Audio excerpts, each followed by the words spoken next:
আর একটা বাড়ি ছাড়ছি না এই কারণেই যে এত কিছু জিনিসপত্র আছে। বেরোতে হচ্ছিলো, মাছছিলাম, ধুচ্ছিলাম, তার থেকেও সবই তো একটু একটু করে নষ্ট হয়েছে, এটাও কেন বাদ যায়, সবই তো শেষ হয়ে গেছে, ওই জন্য এই ঢাকনাটাও নষ্ট হয়ে গেছে।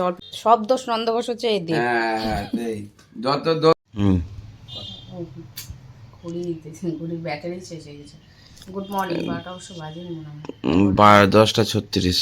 10:36, 11টা বেজে গেছে। যে এখন খাচ্ছি চা, ডাল পুরি সাথে চা। এটা কালকে রাত্রে করছি, কালকে তো কোনো ব্লগ করে নেই, লাইভে এসেছিলাম তো দেখানোও হয়নি। ঘুগনি করেছি চর্বি দিয়ে, আর করেছি ডাল পুরি ছোলার। তো অনেক বড় বোঝা মাথা থেকে আমার নেমে গেছে কালকে। কেননা এই বাড়ির ও তো আমাকে প্রায় খাবার এসে সে দিয়েছে, সে যতটুকু যায় ওর গাছের ফল বা গাছের ফল। গাছের ফল বলতে কাঁঠাল, ও পেকে গেলে তো ফলই হয়ে যায়। তো এবার আমি দেবো করে দিয়ে না ওঠায় না, নিজেরও খারাপ লাগে ওই জন্যে না, যে একটা মানুষ একভাবে খাবার দিয়ে যাচ্ছে, আমারও তো উচিত। আর নিচের দিদিটার প্লেট ছিল, যে দিদিটা ভাড়া থেকে নিচে, তো কালকে মানে একটা বোঝা নামলো আমার মাথা থেকে। আর ঘুগনি আর ডালপুরি দিয়ে এলাম। তো কী দরকার ছিল, কী দরকার ছিল, কী দরকার ছিল। আচ্ছা না না, তুমি এতবার দিয়ে এসো, আমার তো কর্তব্য, আমার একবার হলেও খাওয়ানো, তাই দিতে এলাম। এই যে ডালপুরিটা দিয়েছি, খার তার সঙ্গে ডালপুরি বাসি, সেই একটা ব্যাপার। তাতে আরও একটা কাণ্ড হয়েছে, যে ব্যাংকের কাজ করতে গেছিলাম, যেটার জন্য থেমেছিলাম, তো সেটা কালকে এসছে। তো দাদাটা আমার নাম বলেছে, বলছে নাকি এখানে কেউ থাকে না। কোন দাদা বলো বলো? যে যে ইয়ে পোস্ট দিতে এসছে। দিতে এসছে, হ্যাঁ, যে পোস্ট দিতে এসছে। মানে পোস্টের মাধ্যমে যে আমার চিঠিটা দিতে এসছে। তো ওই দাদাটা যেটা তোকে ডাকছে, যা যেটা ডাকছে, যা ওই ওই ডাকছে, যা জানলাতে। বাড়িওয়ালাকে জিজ্ঞেস করছে অমুকজন আছে, বলছে নাকি এই কেউ থাকে না, বলছে এটাই বাড়ি দেখাচ্ছে, নাম এটা দেখাচ্ছে, আপনার নাম দেখাচ্ছে, বলছে না। যাই হোক, আমাকে আবার ফোন করলাম, আমি আবার না তাড়াতাড়ি করে কী মনে হলো, জানলা খুললাম, তখন দাদা উপরে তাকান তো। তো যাই হোক তাকালো, বলে আচ্ছা ঠিক আছে নিয়ে এসছে। তখন বলছে যে হ্যাঁ আপনাকে কেউ চেনে না, এবার আমি ভাড়া থাকি। বলছে না না, আপনাকে চেনা গরুটার কথা বলছি না, বলছে যে এই দোতলাতে কি মালিক থাকে? আমি বললাম যে হ্যাঁ। বলছে একটা ভদ্রলোক দাঁড়িয়ে আছে এখনও, ওনাকে জিজ্ঞেস করলাম অমুক নাম, বলছে নাকি এখানে কেউ থাকে না।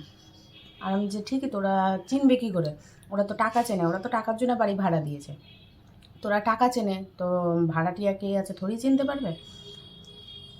এবার আমি উপরে উঠে আসছি, এবার উপরে উঠে এসে দেখছি নাকি কী ব্যাপার, দাদাটা যায়নি কেন। ও তখন বলছে আপনার বাড়িতে ভাড়া আছে আর ভাড়াটিয়াকে আপনি চেনেন না। দিয়ে আবার ওই পাশের ওই জেঠুরা বলছে কী হয়েছে, কাকে দরকার? বলছে অমুক নাম। বলছে কোন বাড়িওয়ালা চেনে না রে ভাড়াটিয়ার? তখন বলছে যে আর কি বলবে, দিয়ে আর কিছু বললো না, যে মুখ দেখলো, দিয়ে সোজা হেঁটে চলে গেল। আর ওখানে সবাই হাসছিল ওর কাণ্ড দেখে। আমিও বললাম যে দাদা ছেড়ে দিন, আমাকে তো দিয়ে দিয়েছেন, ওরা চেনে না গো, ওরা টাকা চেনে, ওরা আমাদেরকে ভাড়া দিচ্ছে টাকার জন্য, তো ওরা টাকা চেনে, আমাদেরকে কেন চিনবে বলুন? তো হয়ে গেছে, বাদ দেন। দিয়েছি কালকে আমি একটা দিয়ে সন্ধ্যাবেলাতে খাবারটা দিয়ে এসেছি। তুই যেভাবে আমাকে শোনাবি আমিও সেভাবে তোকে শোনাবো। মনে হচ্ছে আমি পাগল হয়ে যাচ্ছি ওর বাড়িতে থাকার জন্য। আমি উঠতে বললে বাঁচি, কষ্ট হচ্ছে, বৃষ্টির দিনে কষ্ট, এই যে গরম পড়লো আমার কষ্ট। আমি ভাবতে মানে বাড়ি আমি দখল করে নেবো। আর একটা বাড়ি ছাড়ছি না এই কারণেই যে এত কিছু জিনিসপত্র আছে, তো এবার হট করে ছাড়া, হট করে ঢোকা তো পসিবল না। জিনিসপত্র গুছানোর ব্যাপার আছে, সময় নিয়ে করতে হবে, বাড়ি দেখার ব্যাপার আছে। এবার একবার এই বাড়িটাতে আসার সময় হুড়পাড় করে জিনিসপত্র নিয়ে এসেছি। হ্যাঁ, যে কোনো মতে ওই বাড়িটা ছাড়তে হবে এই কারণে।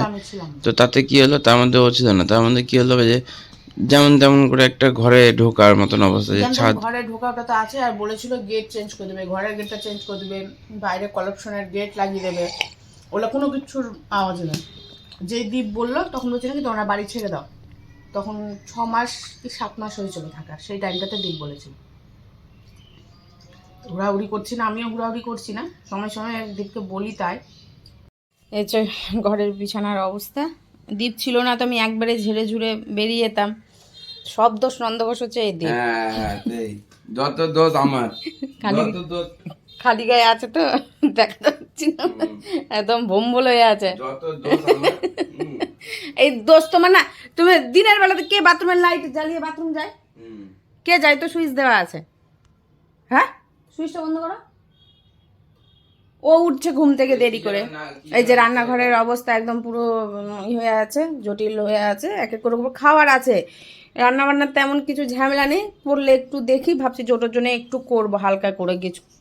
তেল মশলা তো ওকে দেওয়া যাবে না। ভাত বার করে রাখলাম, এই যে ঢ্যাঁড়স ভাজা কালকের, আর এটা ফ্রিজে তোমার মাংস, আর এতে চর্বি আছে, মানে খেয়েও শেষ করতে পারিনি চর্বি। বললাম না সেদিন বড়া খেলাম, আর কালকে ঘুগনি করেছি, দুধটা বাইরে বার করেছি, দুধটা গরম করব। আর এই যে ডালপুরি, কালকের ডালপুরি, সন্ধ্যেবেলা ডালপুরি করেছিলাম, ডালপুরি। আর এখানে হচ্ছে এই চর্বির ঘুগনি। প্রথমে ভেবেছিলাম অনেকগুলোই হয়ে গেছে, তো শেষ করব কি করে, তো ঠাকুরের ইচ্ছাতে দেখো শেষ হয়ে গেছে। যে এতটি হয়েছিল, এই যে এক বাটি হয়েছিল, ঠাকুর ইচ্ছে শেষ হয়ে গেছে, থাকবে না। আমি চাইছিলাম না যে থাকুক, দুধটা গরম বসাই। আর ফ্রিজটা বন্ধ করেছি একটাই কারণে, এই লকটা না ঘুরছেই না, এই যে আটকে গেছে। এই যে এটা লাস্ট এই দিকে ঘুরছে, আর এটা ঘুরছেই না। কিছুদিন আগে তোমাদেরকে তো দেখিয়েছি যেটা ঘুরছে না, দ্বীপ আসলে হবে, তো দ্বীপও পারছে না, এটা জানি না কেন কী করে হয়েছে। তাই আমি বললাম একটু সার্ভিস সেন্টারে তোমার চেনা জানা থাকলে একটু ফোন করো, যে ঘুরছে না কেন লকটা, কেননা সবজি থাকছে না, সবজি নষ্ট হয়ে যাচ্ছে, মানে খাবার তো ঠান্ডা কুল হয়ে যাচ্ছে। আর ডিপ ফ্রিজের নিচে যেহেতু মাছ মাংস রাখছি, সেটাও বরফ জমে যাচ্ছে, কিন্তু সবজি দেখেছি আমার অনেক কটা সবজি আমার নষ্ট হয়ে গেছে, পচে গেছে। তো দেখছি তাও হচ্ছে না। ডিপ রোস্ট করার পরে যে সুইচ বন্ধ করার পরও, সুইচ একদম পুরো বন্ধ করেছি, কোনো দিকে কোনো কিছু করা যাচ্ছে না, হচ্ছেই না, জানি না কেন। তখন কি দেখেছিলে, এই যে বাসন তো মেজে ওঠা হলো, একটু একটু করে বাসন বেরোতে হচ্ছিলো, মাজছিলাম, ধুচ্ছিলাম। তার থেকেও একদম নাজেহাল অবস্থা হয়ে রয়েছে রান্নাঘরের। মাংসটাকে ভালো করে একটু কষিয়ে রান্না করে নিলাম, বাকি সমস্ত কিছু বার করা হয়েছে, আবার ঢোকানো হবে। তার আগে এই যে ফ্রিজটা দেখিয়ে দিই, পরিষ্কার করলাম। তো ভাবছি একটু খোলা রাখি, বাকি যে একটু জল আছে সেই জলগুলো ঠিক হয়ে যাক। আর চাবি কোনো রকমভাবে হচ্ছে না, ফোন করলো তো বলছে যে যে এই লকটা কোনো রকম কোনো কারণবশত উল্টো করে লাগানো হয়েছে, এবার কাজ করেছে ঠিকই, কিন্তু এবার আমরা যখন ঘুরিয়েছি সেই জিনিসটা লক হয়ে থেকে গেছে, এটা খুলে ঠিক করতে হবে, আর এক সমস্যা। আর এই যে ঢাকনাটা দেখছো, সবই তো একটু একটু করে নষ্ট হয়েছে, এটাও কেন বাদ যায়, সবই তো শেষ হয়ে গেছে, ওই জন্য এই ঢাকনাটাও নষ্ট হয়ে গেছে অল্পের মধ্যে। ফ্রিজটা আমার যাই হোক উপরবেলা ঠিক বাঁচিয়ে দিয়েছে আমাকে, তো আর কি। আর এখানে সমস্ত কিছু রোদে দেওয়া রয়েছে, ধুয়ে মেজে সমস্ত কিছু রোদে দিলাম। আর কি গরম দেখে চোখ মুখের অবস্থা একদম নাজেহাল হয়ে গেছে, সব কিছুতে একটু একটু করে একদম শেষ হয়ে গেছে। তো এটাও কেন বাকি যায়, তোমাদের বললাম না খাটটা ভাঙার সময় যে সবই তো একটু একটু চলে গেলো, খাট চলে গেলো। আমার আরেকটি বাঁচার মতো রয়েছে, সেটা হলো ফ্রিজ, তো সেই ফ্রিজটাও কেন বাঁচিয়ে রাখে এই এটা। তাই ফ্রিজটা যাই হোক, আর উপরবেলা একটুর জন্যে যাই হোক ওই গেট আর লকটার জন্যে, মানে লকটাতে লক করে দিয়েছে, আর গেটটা যাই হোক ওই গেটটা লাগছে, গেটটা লাগানো যাচ্ছে, কিন্তু উপরের যে আটকানোর যে লকটা, সেই লকটা ভেঙেছে বলে খুলে যাচ্ছে। তো আবার আটকে দেবো, অসুবিধা নেই। তো এই আর কি, বাসন মেজে উঠলাম, জায়গাটা পরিষ্কার হয়ে গেছে। এখন এই জায়গাটা ভালো করে ধরবো, তার আগে যেটা ভুলে গেছি, সবজিটা সুন্দর করে গুছিয়ে ভরতে ভুলে গেছি। তো এই জায়গাটা সুন্দর করে পরিষ্কার করে নিয়ে তার আগে যে বাবুকে খাওয়াই, বাবু খাননি, এই যে খাবার, ওকে খাইয়ে এইবার সম্পূর্ণ এই যে এই জায়গাটা ধরবো, এই জায়গাটা ফাঁকা হয়ে যাবে, তাহলে ওখানে দাঁড়িয়ে আমি ওই জায়গাটা একটু স্কচ ব্রাইট দিয়ে পরিষ্কার করতে পারবো। পুরো আঠা আঠা হয়ে গেছে, এই যে এই চ্যাট করছে। পুরো রেডি, সুন্দর করে গুছিয়ে রেখে দিচ্ছি। এটা তো মশলা সব কিছু আছে, আর এটা একটু ঠেকাঠুকির ব্যাপার আছে, তো এখানে রেখে দিলাম। আর নিচের থাক একদম পুরো ঠিকঠাকভাবে থাকবে, যে বাসন আরও নামছে। আর এই যে কিছু মাংস, আর এই যে এক বাটি এখনো পর্যন্ত চর্বি, জানি না কিভাবে কি হবে, বুঝতে পারছো, কতগুলো নিয়ে এসেছিলো তাহলে চর্বি, খেয়ে অতগুলো একদম যেমন ঘুগনি ছিল তেমন ছিল চর্বি, মানে একদম সমান সমান রান্না হয়েছিল যাতে খেতে ভালো লাগে। যে ঘুগনির সাথে লোভে লোভে খাওয়াটা শেষ হয়ে, যাই হোক দীপ বেশ ভালোই খেলো, ও চর্বি ঠিকঠাক খায় না, এবার খেয়েছে, আমার ভালো লাগলো ওটাই, যে খাওয়াটা আমার এবার সার্থক হয়েছে, এই আর কি। থাক, এখন চালু করে দেবো, ওটা তো আর ঘুরছে না, কিছু করার নেই, অল্পের মধ্যে দিয়ে আমাকে বাঁচিয়ে দিয়েছে। একই কথা বারবার বলছি, কিন্তু সত্যি তাই। না একটা ঘর আমার হয়, এই ছাদটা এত নিচু না, সমস্ত গরম, এদিকে ছাদে সমস্ত রোদ, এদিকে যে সকাল থেকে রোদ, খুব কষ্ট হয় গরমের দিনে। শীতের দিনে তো সমস্যা ছিল না, গরমের দিনে খুবই কষ্ট হয়, এসিও ঠিক মতো কাজ করে না, এত গরম।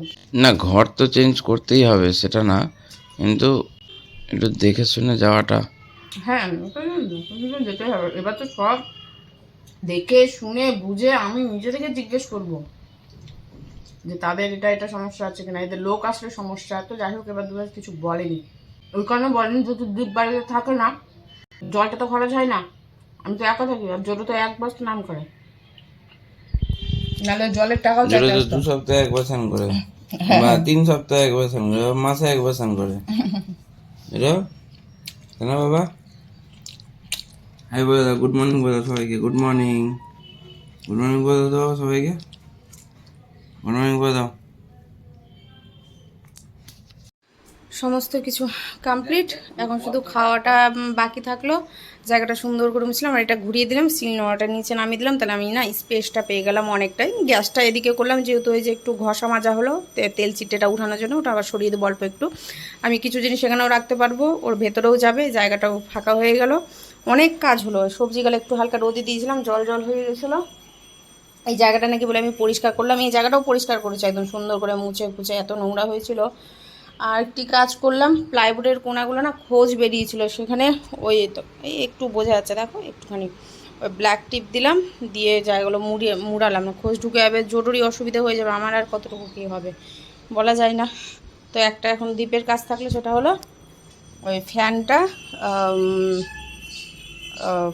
দেখ কাঠবিড়ালি আওয়াজ বার করে অডিওটা ছেড়েছে কাঠবিড়ালির সামনে, বিশাল বড় একটা কাজ করছে। ডাস্টবিনে নোংরা না ফেলে আমি কাচের বোতলগুলো বিক্রি করবো বলে ব্যাগ ওখানে রেখেছি, ওর মধ্যে নোংরা ফেলেছে, ওর একটা কাজ এটা থাকলো, ওটা পরিষ্কার করবে, আর এখন ফ্যান পরিষ্কার করবে। আর সোডা এটা নষ্ট হয়ে গেছে, ডেট পার হয়ে গেছে, এটা ফেলে দেবো এখন। এই স্নান করে বেরোলাম, 5 মিনিটের মতো হবে, যা একটু কাঁচা ছিল জল কাঁচা সেগুলো কেচে মেললাম, আর এই যে ফ্যানটা পরিষ্কার করলো দিয়ে আমিও পরিষ্কার করলাম, ও এই পাখাটা পরিষ্কার করলো, আর আমি বাকি সব কিছু পরিষ্কার করলাম। এটা একদম ভালো করে সার্ফে ধুয়ে টুয়ে, আর বাকিটা একটু, ওটা তো আর জল ঠেকানো যাবে না ওটাকে, তো ওটা একটু ডিপ ভালো করে ভিজে কাপড় দিয়ে মুছে নেব, মানে দুজনেই কাজ করলাম আর কি। আর এদিকে সিলিং ফ্যানটাও ঝাড়া মোছা হলো, মোছা হয়নি ঝাড়া হয়েছে, এত নোংরা পড়েছিল। তো ও স্নান করে বেরিয়ে পড়লেই আমরা খেয়ে নেব, ও একটু স্নান করতে যেতে দেরি, ও কিছু জামা কাপড় ভিজাবে, আমি বললাম এখন কেচো না, 4টা বেজে গেছে, তুমি স্নান ভিজিয়ে রাখো, রাত্রে কেচে নিও, আর এখন স্নান করে বেরিয়ে যাও, তো বেরোলে খাবো।